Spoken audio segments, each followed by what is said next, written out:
miracles. And you know why I believe in miracles? For one reason. Because I believe in God, and remember, He is still God Almighty. And with Him, nothing is impossible. I can also prove to you that I have absolutely nothing to do with these miracles.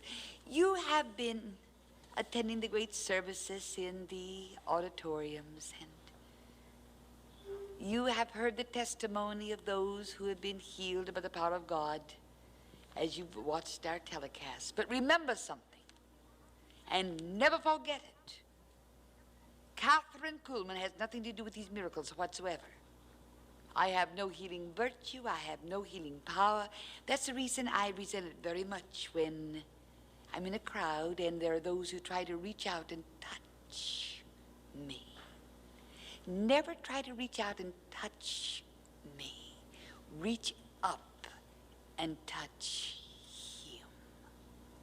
He is the one who performs these miracles. I have a very wonderful guest today, a doctor. And I knew nothing about this healing in the doctor's body until someone sent me a copy of the Alexandria, Pineville, Louisiana paper. That's all that I knew. It was a picture of the doctor, and under it was a caption, Dr. Clifton Harris of Pineville relaxes in his office as he talks about the miracle that got him out of a wheelchair and walking after years of pain and semi-mobility. Then the headline is, he believes in God and miracles. This is a doctor, a medical man. It was so thrilling, it was so interesting. Dr. Clifton Harris says he believes in miracles because he believes in God. The physician was being interviewed for a profile based on his experience in China in the late 1940s and his feeling about China now. But it was impossible to keep him on the subject. Goes on to say, within the past year, Dr. Harris has had a miracle in his life that surpasses the rest. The painful crippling of his right leg that had put him in a wheelchair is gone. He can walk. The pain is no longer there, only a slight limp remains. He went, the doctor tells everyone, to hear and see Kathryn Kuhlman, and I was just as amazed as anyone who read this article when I got to that part. Because I was reading an article that I did not know I had any part in whatsoever. He went to hear and see Kathryn Kuhlman in Monroe a year ago. And those of you who have followed this ministry will remember that Governor No of Monroe was responsible for our coming to Louisiana. Oh, bless Governor No.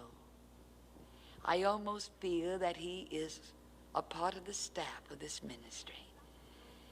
I do not know whether Governor No knows about the healing of Dr. Harris or not, but I know that he'll soon find out, as thousands and thousands will find out when you hear his own story.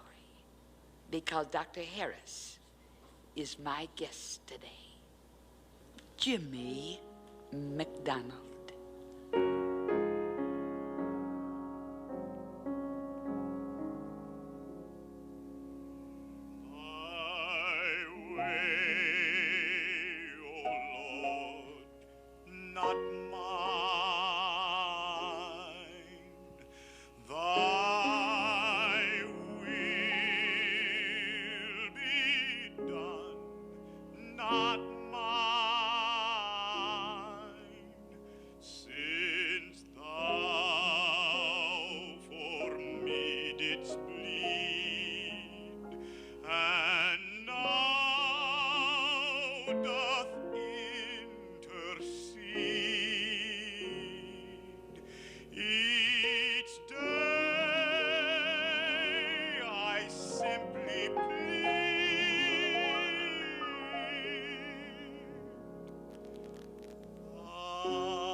strength and grace endowed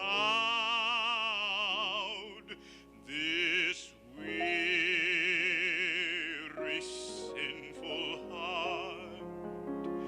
Shield from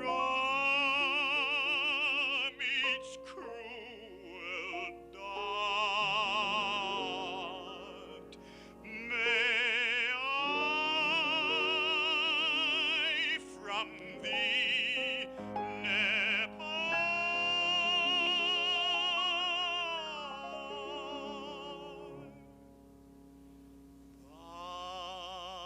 Thy will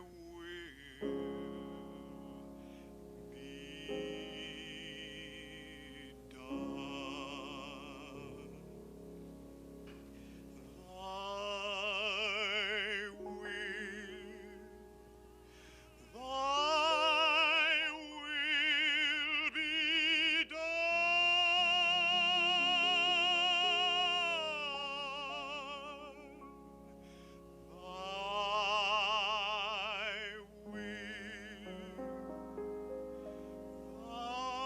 Thy will be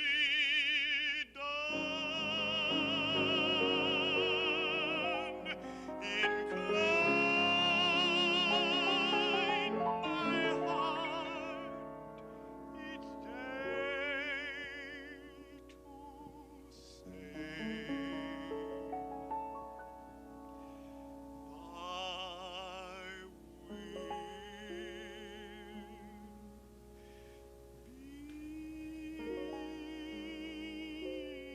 Thy will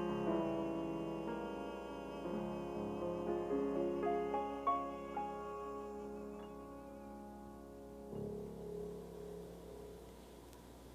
Dr. Harris, I want you to know that I appreciate your coming and telling what God has done for you.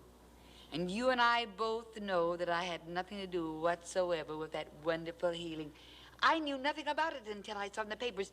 But one thing, when I read the account that was given in the Louisiana newspaper of your wonderful healing, that someone came to interview you about China and your connection with the work in China way back there, what, in 1950 or something.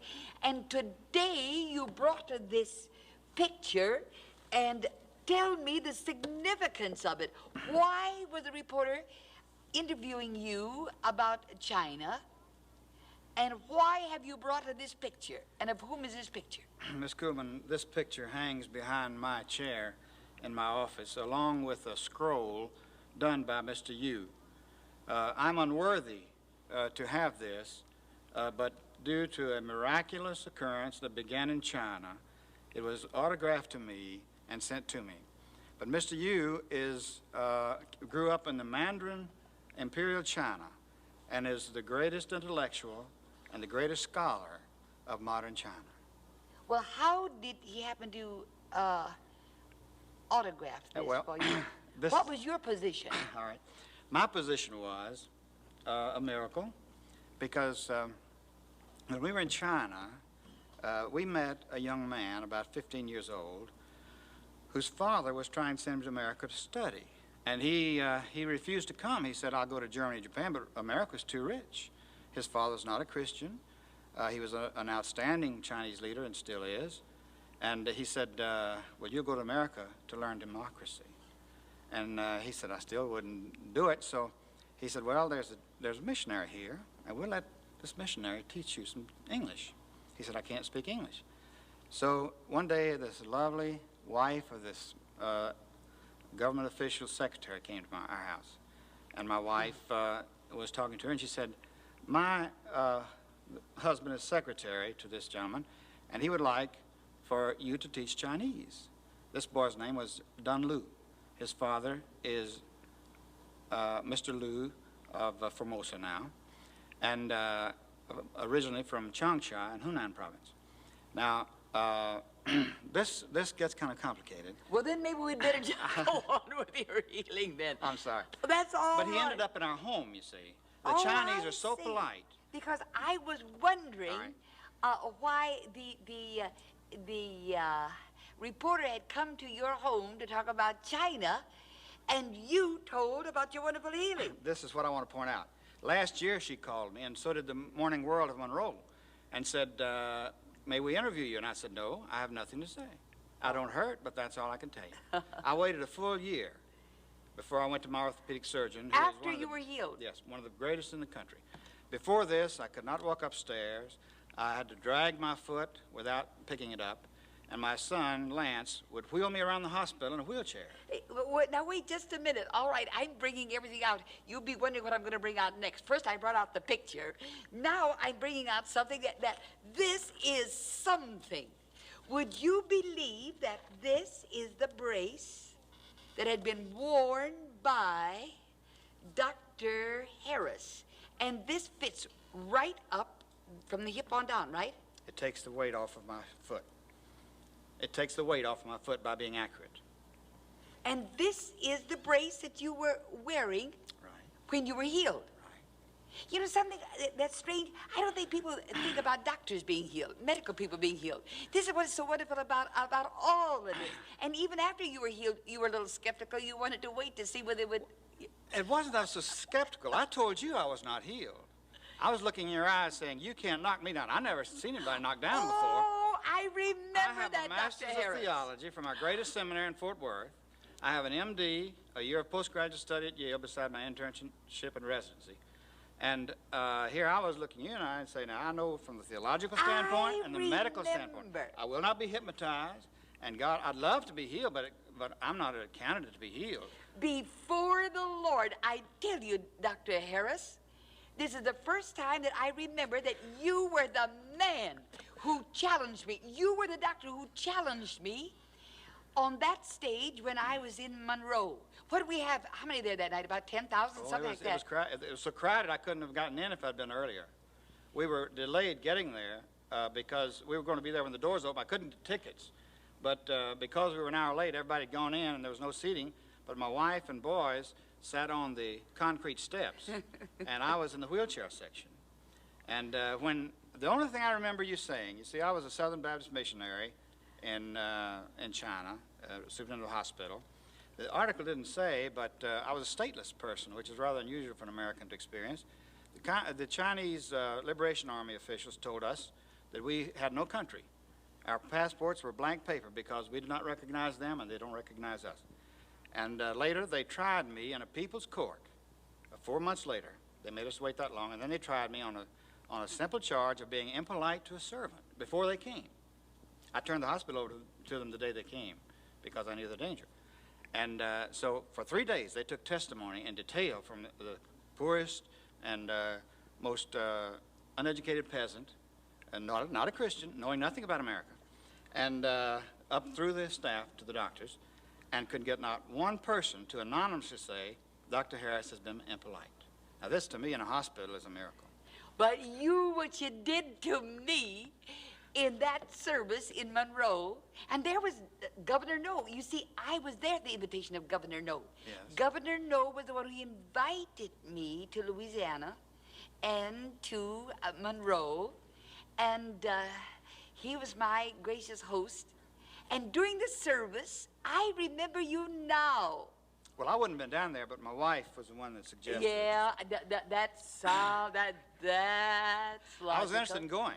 And you were in the wheelchair section. Yes, in the brace. In the brace. The reason for the brace was that I knew it would be a protracted meeting, and I did not want to, I couldn't sit in a seat, so I took the wheelchair.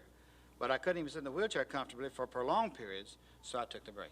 So when you came forward, you challenged me. Sure, you really did. Tell the whole world now. challenging you. Tell the whole world now what you said to 10,000 people. You said you're not going to knock me over. You're not going to push me I over. said to myself, to you I said, Miss Kuhlman, I'm a doctor. Yeah. There is no pain in my hip. I walked up the stairs and I jogged under the stadium, which I have not done in 22 years. But my hip, I'd seen the x-rays, it was fused with arthritis. And incidentally, it still is. But I have had no pain in a year. So the thing was that Mrs. Durr, who is a wonderful writer for the Town Talk, called about this article for China out of a clear sky, you see, a week after I went to Dr. Kingsley, after waiting a year and having no pain. All right. She calls and says, I want to do a profile on China, on you. And I said, what about? She said, well, I guess it's China. I've done them on you before. We're good friends. And so I said, come on. And so when she walked in, I said, you wanted to talk about Monroe last year. Let's talk about it today because I'm ready. I've tested it. You waited a whole year, doctor. Well, you see, it's not that I don't believe in miracles, actually. But it when just couldn't happen to me. To you, yeah, I guess that's the truth. You just couldn't believe that as a medical man it could happen to you. Tell me, there's been an x-ray since, right? Right. What does the x-ray show? Identical. You're here. It's identical to the ones before. There's no change in the bony structure of my hip. And yet there's no pain. It was put together with a screw and little parts 22 years ago after a serious car accident, which drove the head of my femur through the hip joint up beyond the pelvis. And it was put back together because they didn't have total hip replacements at that time.